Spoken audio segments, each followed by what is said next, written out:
তেসরা এপ্রিল অন্ধকারের এক বছর, এক ইতিহাসের সাক্ষী।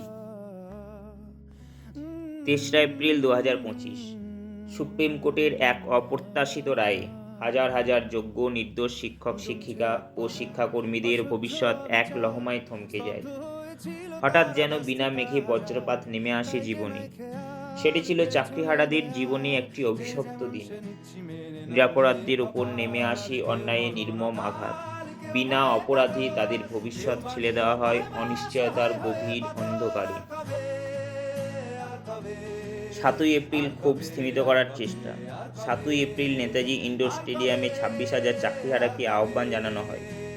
যোগ্য অযোগ্য সবাই একসঙ্গে উপস্থিত হয় এবং সেখানে সামনাসামনি দ্বন্দ্ব শুরু হয়। যোগ্যদের আগে দেখার আশ্বাস এবং অযোগ্যদেরও পরে দেখার প্রতিশ্রুতি দেওয়া হয়। স্কুলে ফেরার কথা ও ভাতার প্রস্তাব দেওয়া হয় যোগ্য শিক্ষকদের। সব মিলিয়ে ক্ষোভ প্রশমনের চেষ্টা হয়। সেই মুহূর্ত থেকেই আন্দোলনের আগুন ধীরে ধীরে নিভে যেতে থাকে, প্যাকেট ভর্তি খাবার আর বোতলবন্দি জলের নীরব আড়ালে। 9ই এপ্রিল ডিআই অফিস অভিযান ও পুলিশি দমন নীতি। যোগ্যদের তালিকা প্রকাশের দাবিতে জেলায় জেলায় ডিআই অফিসে বিক্ষোভ হয়। পুলিশের বর্বর অত্যাচার নেমে আসে। শিক্ষকদের ওপর লাঠিচার্জ পর্যন্ত হয়। পুলিশ লাথি মারে শিক্ষকদের বুকে। এর প্রতিবাদে 10ই এপ্রিল শিয়ালদা থেকে ধর্মতলা মহামিছিলের ডাক দেওয়া হয়। 10 থেকে 12ই এপ্রিল প্রথম আন্দোলন, প্রতিশ্রুতি ও ভাঙা আশ্বাস। 10ই এপ্রিল শিক্ষকদের ওপর পুলিশের আক্রমণের প্রতিবাদে ধর্মতলা পর্যন্ত মিছিলের ডাক দেওয়া হয়। 11ই এপ্রিল শুরু হয় প্রথম বৃহৎ আন্দোলন। মূল দাবি ছিল ওএমআর প্রকাশ এবং যোগ্যদের তালিকা প্রকাশ। এসএসসি অভিযান থেকে বিকাশ ভবনে শিক্ষামন্ত্রীর প্রতিশ্রুতি ছিল 21শে এপ্রিলের মধ্যে সমস্ত কিছু প্রকাশ করা হবে। যোগ্যদের লিস্ট ও সব ওএমআর প্রকাশের আশ্বাস দেওয়া হয়। এই আশ্বাসে আন্দোলন কিছুটা স্থিমিত হয়ে পড়ে। 12ই এপ্রিল প্রথমে গান্ধী মূর্তির পাদদেশে এবং পরে ওয়াই চ্যানেলে অবস্থান বিক্ষোভের সময় খবর আসে যে সরকার একটা এমএ ফাইল করতে চলেছে। অনেকে সতর্ক করেছিল, এমনকি উকিলরাও, যে এমএ ফাইলটা যেমন করে হোক আটকানো হোক। প্রথমে কিছুটা অসহ্য যন্ত্রণা হলেও পরে কিন্তু চাকরি ফিরে আসার সম্ভাবনা বেশি। কিন্তু সেই সতর্কবার্তা উপেক্ষা করা হয় এবং আন্দোলনের ভবিষ্যতে কঠিনে একটা পেরে ফুঁতে দেওয়া হয়। 17ই এপ্রিল নতুন পরীক্ষার নির্দেশ ও বিভাজনের সূচনা। সুপ্রিম কোর্ট নতুন করে পরীক্ষা নেওয়ার নির্দেশ দেয়।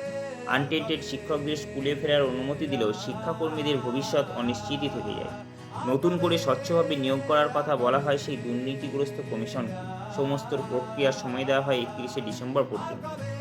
সুপ্রিম কোর্টের নির্দেশে শিক্ষক শিক্ষিকাদের সুরাহা হলেও শিক্ষাকর্মীদের ভবিষ্যৎ অন্ধকারই থেকে যায়। আন্দোলনের মূল স্রোত থেকে প্রথমেই শিক্ষাকর্মীদেরকে বিচ্ছিন্ন করে দেওয়া হয়। এই প্রথম বিভাজন তৈরি হলো। 21শে এপ্রিল বৃহত্তম আন্দোলন ও বিভাজনের কালো দিন। ওএমআর ও যোগ্য তালিকা প্রকাশের দাবিতে বৃহত্তর আন্দোলন গড়ে ওঠে। আন্দোলন ধীরে ধীরে শক্তি সঞ্চয় করছিল, রূপ নিচ্ছিল এক বৃহত্তর গণ আন্দোলনে। কিন্তু সরকার কৌশলে 1-3 ও 4-7 কাউন্সিলিং বিভাজন তৈরি করে ঐক্যকে ভেঙে দেয়। শিক্ষামন্ত্রী পূর্বের প্রতিশ্রুতি অস্বীকার করেন। এসএসসি চেয়ারম্যানকে সারা রাত ঘেরাও করে রাখা হয়। পুলিশের সাথে সংঘর্ষ হয় শিক্ষকদের। সব মিলিয়ে আন্দোলনের উত্তেজনা পৌঁছায় চরম পর্যায়ে। বিভাজনের মাধ্যমে আন্দোলনের শক্তি একবারে ভেঙে পড়ে। মে মাস, পুরো মে মাস জুড়েই চলতে থাকে আন্দোলন, কিন্তু কোনো সুরাহা হয় না।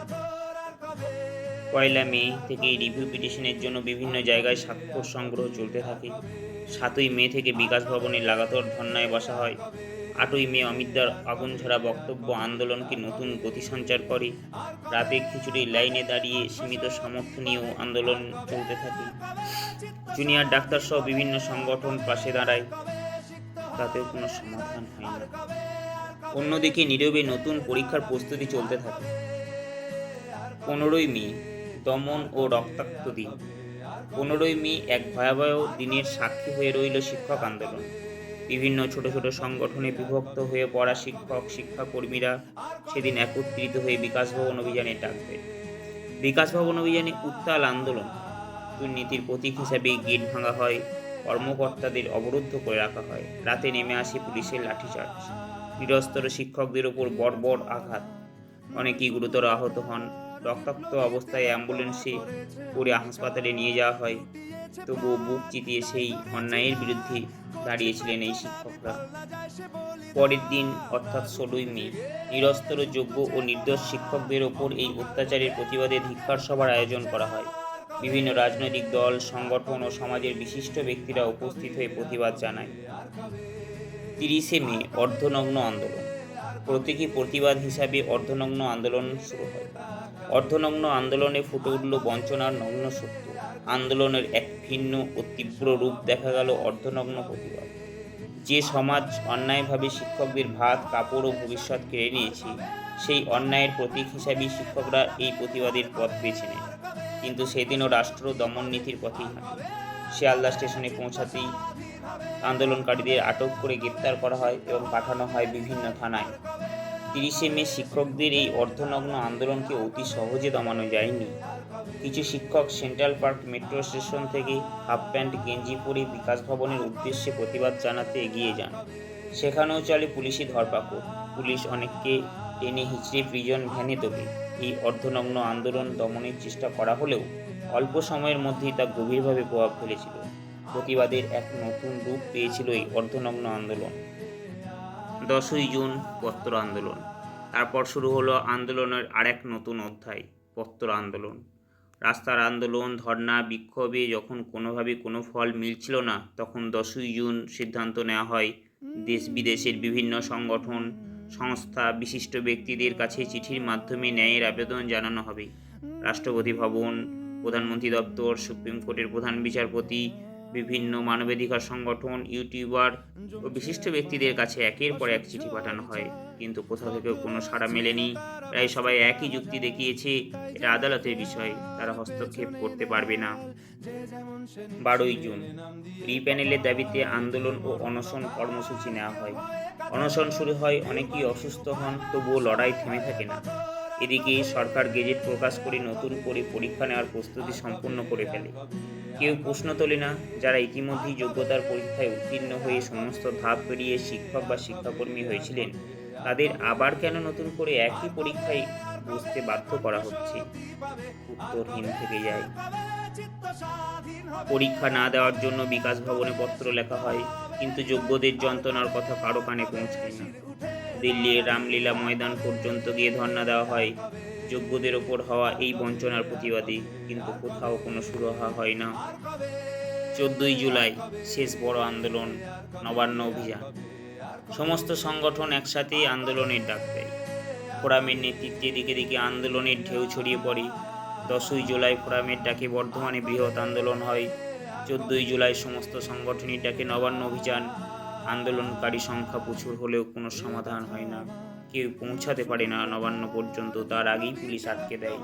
এটাই কার্যত শেষ বড় আন্দোলন হয়ে দাঁড়ায়। তারপর পরীক্ষার ঘণ্টা বেজে যায়। 19শে আগস্ট সমস্ত আশায় জল ঢেলে দেয় সুপ্রিম কোর্ট। 3রা এপ্রিল 2025-এ যে অমানবিক অপ্রত্যাশিত রায় দিয়েছিল, যোগ্য শিক্ষকদের মনে আশা ছিল যে এই রায় পরিবর্তন হবে রিভিউ পিটিশনের মাধ্যমে। সবার আশা ছিল পরীক্ষা হয়তো দিতে হবে না, কারণ তারা যোগ্য, তারা নির্দোষ, তাদের ওপর যে অন্যায় হয়েছে তা পরিবর্তন হবে। রিভিউ পিটিশনে আশাও ভেঙে যায় সেই 19শে আগস্ট। নির্দোষ ও যোগ্য চাকরিহারাদের মানসিক যন্ত্রণা ও দুঃখ উপলব্ধি করেও সমস্ত রিভিউ পিটিশন খারিজ করা হয়। চাকরিহারাদের শেষ আশা ভরসা শেষ হয়ে। সেপ্টেম্বর বাধ্যতামূলক পরীক্ষা। 7ই সেপ্টেম্বর 9, 10 ও 14ই সেপ্টেম্বর 11, 12 পরীক্ষা অনুষ্ঠিত হয়। যারা একসময় যোগ্যতার পরীক্ষায় উত্তীর্ণ হয়ে শিক্ষকতার দায়িত্ব নিয়েছিলেন, তাদের আবার নতুন করে যোগ্যতার পরীক্ষায় বসতে বাধ্য করা হয় এক নির্মম ও অন্যায় পরিস্থিতির মধ্যে। অভিজ্ঞ ও ফ্রেশারদের একসাথে পরীক্ষা নেওয়া হয়, যা উভয়েরই ক্ষতি করে।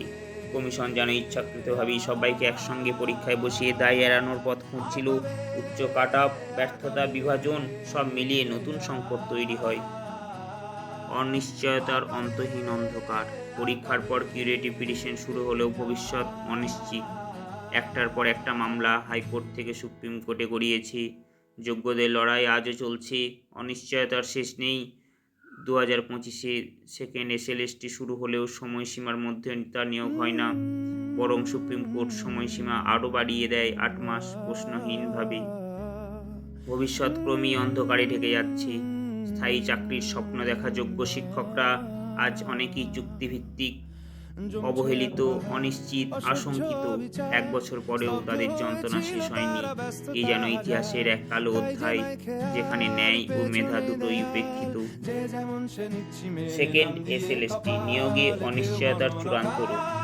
2025 সালের শেষ দিকে 11-12 ভেরিফিকেশন ও ইন্টারভিউ শুরু হলেও কচ্ছপের গতিতে এগিয়ে চলেছে। হচ্ছেই। নতুন পরীক্ষার 10 নম্বরের অভিজ্ঞতা ও এক্সপায়ার প্যানেল নিয়ে একের পর এক মামলা শুরু হয়েছে। একদিকে নিয়োগের প্রক্রিয়া, অন্যদিকে আইনি জটিলতা। সব মিলিয়ে পরিস্থিতি আরও জটিল হয়ে উঠেছে। 9-10 পরীক্ষায় রেজাল্ট, ভেরিফিকেশন লিস্ট প্রকাশ পেলেও বহু যোগ্য শিক্ষক ডাকই পায়নি। তাদের ভবিষ্যৎ অনিশ্চিত। ফলে নতুন করে বিভাজন তৈরি হয়েছে। যোগ্য ও নির্দোষদের জীবন আরও অনিশ্চিত ও দুর্বিষহ হয়ে উঠেছে।